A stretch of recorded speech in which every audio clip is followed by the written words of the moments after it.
नमस्कार, मैं रहबर सिंह बारी। देश दुनिया की खबरों के साथ एक बार फिर से मैं हाज़िर हूँ। लेकिन इससे पहले दरख्वास्त है, विनती है, रिक्वेस्ट है कि अगर हमारे चैनल को आपने सब्सक्राइब नहीं किया है तो सब्सक्राइब कर लें। ज़्यादा से ज़्यादा लाइक करें और शेयर करें। शुरू करते हैं आज की सबसे बड़ी खबरों से।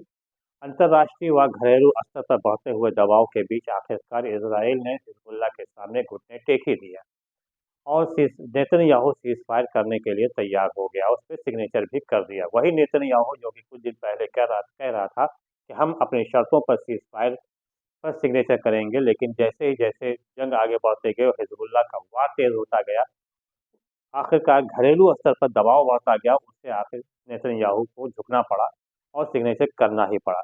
जो समझौता हुआ है वो 2006 में जो समझौता हुआ था, लगभग वही समझौता एक बार फिर से लागू किया गया है और हिजबुल्लाह ने भी इस बात को माना है। हालाँकि हिजबुल्लाह के चीफ नईम कासिम ने कहा कि अभी हमारे पास जो समझौता हुआ है उसकी कॉपी हमारे पास नहीं आई है, हम उसको देखेंगे और उसमें ये भी देखेंगे कि उसमें कुछ ऐसा तो नहीं जिससे हिजबुल्लाह को किसी तरह का नुकसान हो रहा हो। बहरहाल ये जो समझौता हुआ है ये माना जा रहा है कि 60 दिन का है, लेकिन हालाँकि अमेरिका ने कहा है कि नहीं, ये अस्थायी रूप से समझौता किया गया है और अब गज़ा के ऊपर सबकी निगाहें टिक गई हैं कि शायद अब गज़ा पे भी समझौता हो जाए, वहाँ भी सीज़फायर हो जाए, वहाँ के लोग भी अन्य लोगों की तरह ही अपना जीवन व्यतीत करना शुरू कर दें और फिर से एक बार वहाँ पे बिल्डिंग खड़ी होना शुरू कर दें। हालाँकि सऊदी अरब के अलावा जो यूनाइटेड अरब अमीरात है उसने कहा है कि अगर अस्थायी रूप से वहाँ पर सीज़फायर कर दिया जाए और ये निश्चित निश्चित किया जाए कि अब दोबारा वहाँ की बिल्डिंगों को तोड़ा नहीं जाएगा, उस पर हमला नहीं किया जाएगा, तो वहाँ पे फिर से रिबिल्डिंग करने के लिए तैयार है, मतलब गज़ा में। लेकिन अभी वहाँ पर फिलहाल हमास और इज़राइल की तरफ से ऐसे कुछ भी सामने नहीं आया है जिससे लग रहा हो कि वहाँ पे भी अब समझौता होने वाला है। हालाँकि अमेरिका चाहता है कि वहाँ भी समझौता हो जाए और सीज़ फायर हो जाए। बहरहाल देखना ये होगा कि आने वाले दिनों में सीज़ फायर होता है या नहीं, या क्या ऊँट किस करवट बैठता है, ये तो अभी आने वाले कुछ दिनों में पता लग जाएगा। वहीं दूसरी तरफ बात किया जाए नेतन्याहू की, तो नेतन्याहू दुनिया में तो अकेला पड़ ही गया है, अब अपने घर में भी अकेला पड़ता हुआ नज़र आ रहा है। क्योंकि उसकी पत्नी सारा नेतन्याहू ने घोषणा किया है कि वो अब अपने बेटे मया के पास मियामी जा रही हैं। बताते चलें आपको कि नेतन्याहू का एक लड़का अमेरिका के मियामी में है, वहाँ पे आलीशान फ्लैट में रह रहा है, जबकि इज़राइल के जो नियम है वहाँ पे ये है कि हर घर में सभी को जंग में जाना पड़ता है, लेकिन नेतन्याहू का लड़का जंग में नहीं गया बल्कि वो अमेरिका के मियामी में है। अब वहाँ पे उसकी माँ भी जाने वाले हैं मियामी, जो कि सारा नेतन्याहू उन्होंने घोषणा कल ही किया है, ट्वीट किया है कि वो जा रही हैं, मियामी जा रही हैं अपने बेटे के पास और लंबे समय के लिए जा रही हैं। उसकी वजह भी सामने नज़र आ रही है क्योंकि नेतन्याहू के ऊपर गिरफ्तारी की तलवार लटक गई है।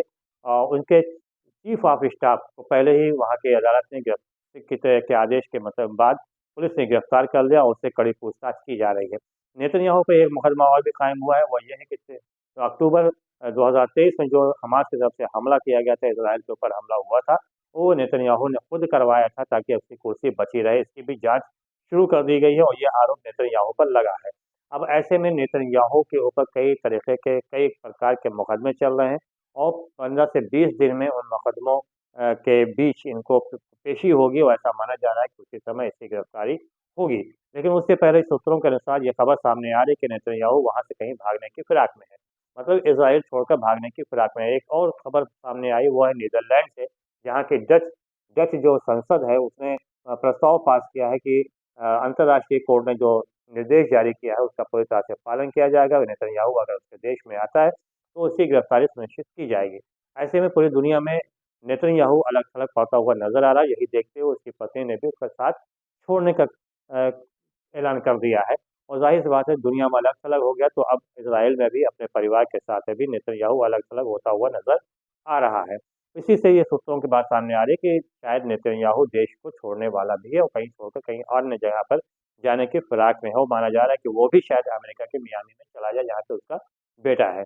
क्योंकि अंतर्राष्ट्रीय कोर्ट के जो सदस्य है वो अमेरिका नहीं है, वहाँ पे नेतन्याहू की कोई गिरफ्तारी भी नहीं हो सकती है। उधर बात करें जो सबसे भयानक जो जंग चल रही है वो है रूस और यूक्रेन के बीच चल रही है और जो रूस का जो हमला है वो लगातार यूक्रेन पे अब तेज़ होता चला जा रहा है। अभी तक कीवी पे हमला कम हो रहा था, लेकिन अब रूस ने कीवी के ऊपर हमला बढ़ा दिया है और नई मिसाइलों से हमला तेज़ कर दिया और माना जा रहा है कि जिस प्रकार से नाटो देश से प्राप्त मिसाइलों का प्रयोग यूक्रेन ने किया, उससे नाराज पुतिन कभी भी परमाणु बम से भी हमला कर सकते हैं। इसके अलावा अमेरिका के जो देश हैं अरब कंट्रीज में या आसपास के क्षेत्र में, वहाँ पे भी वो भी निशाने पर रूस के आ गया और कभी भी वो हमला रूस उस पर कर सकता है।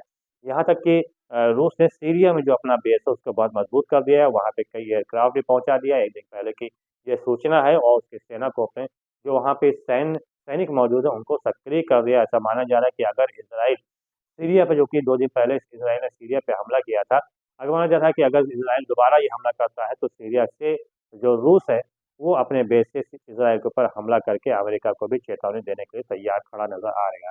बहरहाल जंग अभी पूरी तरह से मिडिल ईस्ट में कहा जाए, दुनिया में कहा जाए थमी नहीं है, लेकिन कुछ राहत बहरहाल मिल गई है, क्योंकि इजराइल और लेबनान में सीज फायर के बाद किसी प्रकार का कोई हमला एक दूसरे पर नहीं किया गया है। देखना यह होगा कि आगामी 1-2 दिनों में और ऊँट जो है किस करवट बैठने वाला है और दुनिया के हालात और कैसे होंगे। फिलहाल तिवारी को दीजिए इजाज़त। बहुत-बहुत धन्यवाद। जय हिंद। Yeah.